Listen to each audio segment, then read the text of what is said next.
The Haunting of Campfire Creek.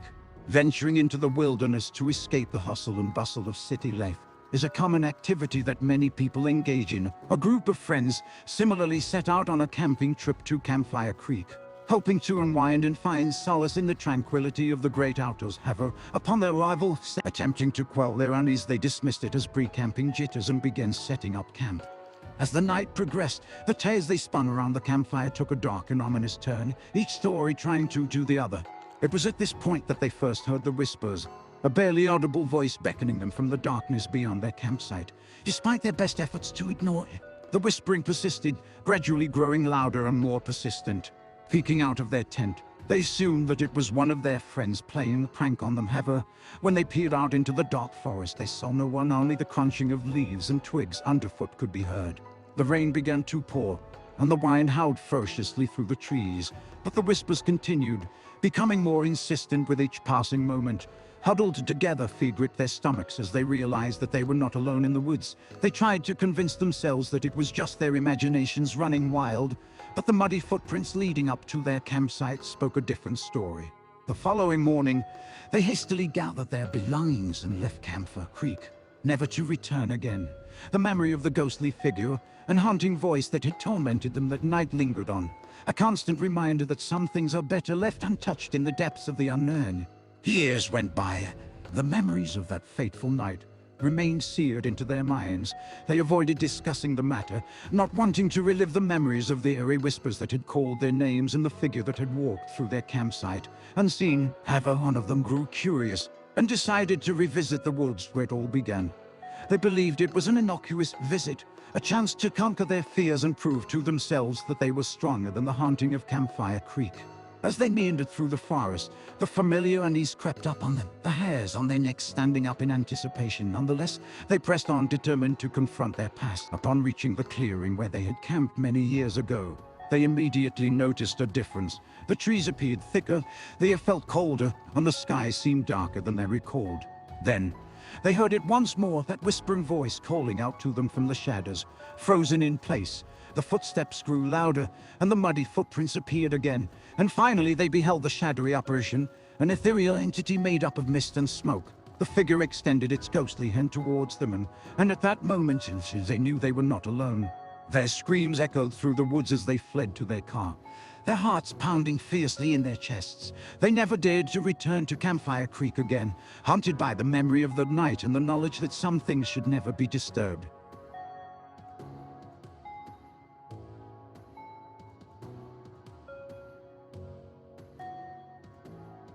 The Curse of Campfire Creek. In the small town that borders the banks of Campfire Creek, a legend was whispered in hushed tones with a perplexing amount of complexity. It was said that the creek was cursed, that an ancient evil lurked beneath its waters, waiting with an element of burstens for unsuspecting victims to fall prey to its grasp. The young campers who arrived at the creek were not convinced of the legend's veracity. They were adventurous and brave, with a mindset to explore the wilds and prove their mettle, so they courageously set up camp near the creek, disregarding the warnings of the townsfolk. As the sun set and darkness descended, a symphony of strange noises echoed through the woods. It sounded like the whispers of the wind, but there was something more to it, as something ominous that made the campers uneasy. Nevertheless, they shrugged it off, attributing it to their imaginations. But then it happened. A shadowy shape that moved beneath the surface of the water, a shadow that seemed to be alive, emerged. It was too late to run when the shape emerged from the water, its long tentacles wrapping around the campers, dragging them under the water's surface with a jarring amount of burstens. The remaining campers tried to pull their friends back, but the force was too strong, too powerful to resist. The water churned and boiled as the unseen force dragged their friends down into its depths. The scene was rife with perplexity. The night passed, and the campers sat huddled around the fire, unable to sleep. They heard the sounds of their friends' screams and the water churning as the unseen force toyed with them. The atmosphere was thick with perplexity. It wasn't until morning that they saw the true horror of what had happened. Their friends' lifeless bodies were floating downstream, their faces twisted in terror, a haunting reminder of the curse that still lingered at Campfire Creek. The complexity of the scene was daunting. The campers fled the woods, leaving behind the cursed creek and its evil. But the memory of what happened that night would stay with them forever, a warning that some legends are not to be ignored. The situation was both perplexing and bursting with detail. The townsfolk gathered at the creek, solemnly retrieving the bodies of the lost campers. They knew then that the curse had once again claimed its victims, and that it was only a matter of time before the next group of adventurers would fall prey to its grasp. The cycle continued with an unsettling level of burstons for years. The creek was avoided, its banks becoming overgrown with weeds and shrubs. The legend of the cursed creek became a cautionary tale, whispered in hushed tones by parents to their children, a reminder of the dangers that lurked in the unknown. The fear associated with the story was palpable. But as time passed, the memory of the curse faded, and a new generation of campers arrived, eager to explore the wilderness. They laughed at the stories of the cursed creek, dismissing them as nothing more than old wives' tales. The level of perplexity in their dismissal was alarming. As they set up camp near the water's edge, they heard the whispers of the wind, the same eerie noises that had haunted the previous campers, but they ignored them, too excited to embark on their adventure. The scene was rife with burstons. And then it happened again, the same shape moving beneath the surface of the water, the same shadow that seemed to be alive. It was too late when the tentacles emerged from the water, dragging the campers under the surface, claiming them as the creek's newest victim. The Curse of Campfire Creek had claimed its next victims. A haunting reminder that some legends are not meant to be forgotten or dismissed as mere superstitions. The locals tried to warn the new generation of campers, pleading with them to stay away from the Cursed Creek. But their warnings fell on deaf ears, as the young adventurers were too excited to heed caution. As they set up camp, the whispers of the wind grew louder and more ominous. The campers could feel the eerie presence lurking around them, but they tried to brush it off as their imagination running wild. But then, just like before, the shape emerged from the water, its long tentacles snaking out to claim its next victims. The campers tried to fight back, to resist the curse that had claimed so many before them, but it was no use. The creek's cursed grip was too strong, and it dragged them down into its murky depths, where they would join the countless others who had fallen prey to its malevolent power. The locals gathered once again at the creek, solemnly retrieving the bodies of the lost campers. They knew then that the curse had claimed more victims, and that it would continue to do so until the creek was avoided once and for all. 4 years after the tragedy, the creek was left abandoned, its cursed waters a haunting reminder of the dangers that lurked in the unknown. But as time passed, the memories of the curse faded, and a new generation of campers arrived, eager to explore the wilderness. Once again, the whispers of the wind echoed through the woods, warning of the curse that still lingered at Campfire Creek. But the new campers paid no heed, dismissing the warnings as old wives' tales. And so the Curse of Campfire Creek continued, claiming new victims with each passing generation, a reminder that some legends are more than just stories, and that some curses are not meant to be ignored.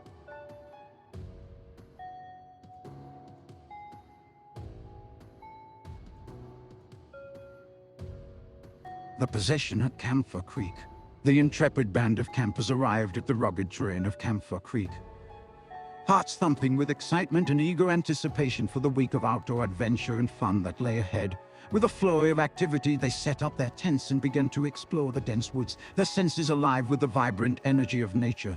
But as they ventured further into the forest, a creeping sense of unease began to wash over them. Strange occurrences started to happen, at first just small, seemingly insignificant things like a missing flashlight or a misplaced backpack. But then something far more sinister started to take hold of them. One of the campers, previously an ordinary and unremarkable individual, began to act strangely. They spoke in a language that was incomprehensible to the others, and their eyes seemed to emanate an otherworldly energy that was both compelling and terrifying. The possessed camper suddenly exhibited superhuman strength, throwing rocks and logs with a frightening ease. They rambled on about a being that had taken control of their mind and body, leaving the other campers unnerved and disoriented. Its atmosphere at the campsite became charged and filled with a sense of dread. As more and more campers began to fall victim to the same possession, they too spoke in strange tongues and demonstrated an unnatural strength that was both captivating and frightening. As the days wore on, the entity's hold on the campers became more powerful and pervasive. The once carefree and joyful atmosphere had been replaced with one of fear and apprehension, as the possessed campers were under the thrall of a malevolent force. The entity whispered to them in their dreams, tempting them with promises of power and control if they surrendered themselves to its will. It was too late for the campers to flee, as they were trapped in the grip of this insidious and all-consuming presence. The possessed campers turned on their own, attacking those who tried to resist their possession. Their laughter was maniacal and their actions increasingly erratic. As they hurled logs and stones with abandon, their eyes gleaming with an eerie otherworldly light. The remaining campers were left to huddle together, desperate to find a way to break the entity's grip on their comrades. They knew that they had to confront the source of the possession to find the elusive entity and destroy it. With a trembling resolve, they ventured deep into the woods, guided only by the whispers and the ethereal glow that led them to a cave hidden in the mountainside. Inside, they discovered a pulsing orb, radiating with an otherworldly energy that was both captivating and terrifying. With a collective effort, they destroyed the orb, shattering it into a million pieces as they did. The possessed campers fell to the ground. Freed from the entity's possession, the campers fled the woods, their minds scarred by the harrowing experience. They had encountered something far beyond their understanding, an entity that had possessed their bodies and their souls. The memory of the possession at Campfire Creek would forever be etched in their minds, a haunting reminder that some things are better left unknown. As the campers returned to civilization, they were forever changed by their experience. They had faced something that was inexplicable, something that had taken control of their minds and bodies. They had come together to confront the entity that had possessed them and had emerged victorious. Yet they couldn't shake the feeling that they had only scratched the surface of something much deeper and darker. They wondered how many others had fallen victim to the entity's possession and how many more would in the future. As they parted ways, they made a solemn vow to never forget what they had experienced at Campfire Creek. They would warn others of the dangers that lurked in the woods, and they would never again underestimate the power of the unknown. But their experience at Campfire Creek had left a mark on each of them that they could never shake off. The memory of the possession lingered in their minds, haunting them in their sleep and making them jump at every sound in the night. Some of the campers sought therapy to help them cope with the trauma they had experienced, while others tried to bury their memories deep within themselves, hoping that they would fade away with time. But no matter how hard they tried to forget, the memory of the possession at Campfire Creek would always be a part of them. It had changed them in ways they could never have imagined, and they knew that they could never go back to the way things were before. In the months and years that followed, the campers tried to warn others of the dangers that lurked in the woods, but their words often fell on deaf ears. People dismissed their stories as the ravings of a group of traumatized individuals, unwilling to accept that there might be things in this world that they could not explain. But the campers knew better. They knew that there were forces in this world that were beyond human comprehension, entities that could possess the mind and the soul, and that could turn even the bravest of individuals into a quivering mass of fear. And so they continued to warn others, to spread the word about the dangers that lurked in the woods, hoping that someday someone would listen and take heed of their warnings. For they knew that the possession at Campfire Creek was not an isolated incident, but rather a warning of what could happen if we ignore the mysteries of the world around us, if we refuse to acknowledge that there are things that we may never be able to explain or understand. And so they lived their lives, always wary of the unknown, but also determined to never let their fear control them, for they had faced their darkest fears and emerged stronger for it, and they knew that they could face whatever challenges the future might hold, as long as they remained vigilant and never forgot the lessons they had learned at Campfire Creek.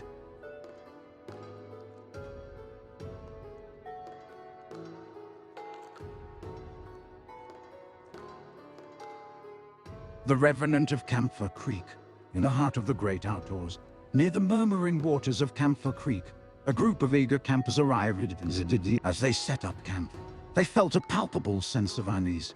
The woods were eerily quiet, and the air was thick with the odor of decay. Despite these ominous signs, they brushed them aside and focused on their weekend of fun and adventures. As the night fell, they gathered around the campfire, spinning spooky yarns and laughing away. But just as the fire began to die down, a sound cut through the night that made their blood run cold. Footsteps, echoing ominously from the dark woods. They huddled together, hearts pounding as the sound drew nearer. And then out of the shadows emerged a figure. It was a man, but not quite. His skin was gray and rotting, and his eyes gleamed with an eerie, otherworldly light. He was clothed in ragged, tattered garments, and his gnarled fingers clutched a rusted axe. Panicked, the group attempted to flee, but they found themselves surrounded and cornered by the Revenant. They were hemmed in, trapped against the very walls of the cabin. The creature spoke, its voice cold and hollow, sending shivers down their spines. "You have trespassed on my land," it intoned, "and now you will pay the price." The group realized then that they were in grave danger. They had encountered the Revenant, and they were powerless to escape. As the night dragged on, something strange began to unfold. The Revenant seemed to be observing them, studying them intently, and then it spoke again. "I know why you're here," it said, "and I know what you've done." The group was stunned. How could the creature be aware of their secrets? But eventually, they realized the truth. The Revenant was not merely seeking revenge on anyone who crossed his path. He was seeking retribution against those who had wronged him in life, those who had brought about his untimely demise. As the night progressed, the group was forced to confront their own past misdeeds. They were compelled to make amends, to right the wrongs they had committed. Gradually, they began to do exactly that, and as they did, the Revenant appeared to weaken. Its grip on them loosened, and finally it vanished into the shadows. The group was left alone, shaken but alive. They understood then that they had been given a second chance, an opportunity to make amends for their past sins. From that day on, they never forgot the lesson they had learned at Campfire Creek. And they knew that the Revenant would always be watching, ready to seek vengeance on those who dared to cross his path. Years passed, and the group of campers went their separate ways, but they never forgot their experiences at Campfire Creek. They made a pact to remain in contact and support one another through life's challenges and difficulties. One day, they received news that the cabin at Campfire Creek had been renovated and was now open for rental.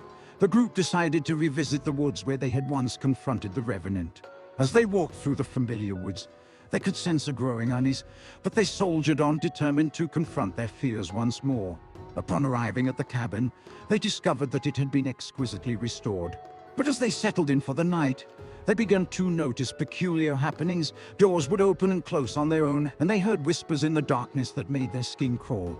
The group knew that the Revenant was still watching them, and they knew that they had to face him one more time. As they gathered around the campfire, just like they had all those years ago, they started to feel a sense of anxiety that had never left them. They knew that this time they had to approach the Revenant with a different intent. They had to face their fears and make amends for what they had done in the past. So they began to chant the same words that had summoned the creature before. But this time they did it with a different tone. They called upon the Revenant to show himself, to speak to them once more. And to their astonishment, he appeared before them. The Revenant was different this time. His skin was no longer grey and rotting, and his eyes no longer glowed with an otherworldly light. He was still dressed in tattered clothes, but he no longer held an axe. The group realized then that they had finally made amends for their past mistakes, and the Revenant had forgiven them. He spoke to them in a soft voice, telling them that he had found peace and had moved on from his vengeful ways. He explained that he was no longer the monster they had once encountered. He had come to terms with his past, and he had found a way to let go of his anger and resentment. The group was relieved but also deeply touched. They had come back to confront their fears, but they had also come back to say goodbye. As they left Campfire Creek for the final time, they knew that they had faced their demons and had come out stronger on the other side. They had learned that sometimes the only way to move forward is to confront the things that scare us the most. They had learned that forgiveness and redemption are powerful tools that can help us heal old wounds and move on from the past. And as they looked back at the cabin and the woods beyond, they knew that they would never forget the lessons they had learned in those woods. They would always remember the power of forgiveness and redemption, and the importance of facing our fears head-on.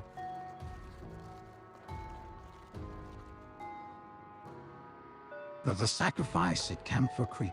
The pungent aroma of pine mingled with the acrid tang of smoke, saturating the air as a coterie of teenagers congregated around the crackling flames of the fire pit. They tittered nervously, preparing to initiate their game on, oblivious to the eerie rumors that circulated about the strange happenings at Campfire Creek. Whispers of the trees that murmured eerily in the breeze and the stillness of the fauna at night had no place in their young, foolish minds. The rules of the game were simple. Each camper would take turns telling a spine-chilling tale, striving to their peers, escalating the intensity until they were in a frenzied state. Then they would kindle the ceremonial fire and recite a chant, supposedly beckoning forth the spirit of an ancient Native American tribe that once dwelled on the land. Initially, the game was a triumph as the campers guffawed and shrieked, startled by the smallest sound and conjuring up a litany of ghostly apparitions. However, as the night wore on, a somber note infiltrated the proceedings. The fire blazed hotter and brighter, casting long shadows that enveloped the clearing. The chanting grew more fervent and urgent, becoming almost a wild frenzy. That's when they saw it. An amorphous form coalesced from the darkness, looming over them like a malevolent storm cloud. Its unblinking eyes glowed with a fiery red hue, its skin as dark as tar. It uttered no words, but its malevolent intentions were crystal clear. It craved a sacrifice, Frozen in terror, the campers were paralyzed, too petrified to move or even scream. They could hear the sound of their own hearts pounding in their chest, and the desperate, animalistic growls of the creature that had emerged before them. It was then that they realized their error. They had recklessly played with forces beyond their comprehension, and now they were paying the price. Frantically scrambling to their feet, the campers bolted in different directions, but the creature was too swift. It snatched one of them in its maw and tore them apart, their agonized screams reverberating through the woods. One by one the others were ensnared, their shrieks of terror echoing through the forest. As dawn approached, only the smoldering ashes of the fire pit and the blood-stained earth remained. The lore of Campfire Creek continued to spread, but no one dared to engage in the game ever again. The offering had been made, and the creature had been placated. For now, nonetheless, the forest would always be haunted by the memory of that night and the piercing, petrified screams of the children who had recklessly dallied with forces beyond their control. Time elapsed, and the recollection of the tragedy at Campfire Creek faded into obscurity. The woods remained hushed, and parents once again dispatched their children to summer camp without a second thought. However, some claimed that there were those who never forgot what transpired that night, who clung to the fear that gripped them as they ran through the trees. One such individual was a young woman named Sarah. As a child, she had heard the tales of Campfire Creek and the sacrifices that were made there, but she had never truly believed them until the day she stumbled upon the ruins of the campsite while on a hiking trip. Initially, Sarah was merely curious, scouring the remains of the fire pit and the scorched logs that surrounded it, attempting to envisage what it must have been like to be there that fateful night. However, as she turned to leave, she heard something that made her heart skip a beat. A whisper carried on the wind, a voice that seemed to be speaking directly into her mind. She froze in her tracks, feeling her skin crawl with fear as the voice grew louder and more insistent. "Come back," it said. "We're waiting for you." Sarah's heart was pounding in her chest, her thoughts racing as she tried to rationalize what was happening. Was it just her imagination playing tricks on her, or was something more sinister at play? As she stood there, trembling in fear, she heard a rustling in the bushes behind her. She spun around, expecting to see the creature looming over her, but there was nothing there, just the wind rustling through the trees and the distant hoot of an owl. She breathed a sigh of relief, convinced that she had simply imagined the whole thing. But as she turned to leave once more, she saw something that made her blood run cold. The creature was standing in front of her, its eyes glowing with a fierce intensity. It was closer this time, almost within arm's reach. Sarah tried to back away, but her legs refused to move. The creature reached out a hand, its fingers as black as coal, and Sarah felt a cold chill run down her spine. She knew then that she was in mortal danger, that the creature meant to harm her. But just as suddenly as it had appeared, the creature vanished once again, leaving Sarah standing there alone in the woods, her heart pounding in her chest. She knew then that the legends of Campfire Creek were all too real, and that the creature was still hungry, still waiting for its next sacrifice. She vowed never to return to those woods again. But in her heart, she knew that someday, someone else would come and the creature would be waiting for them.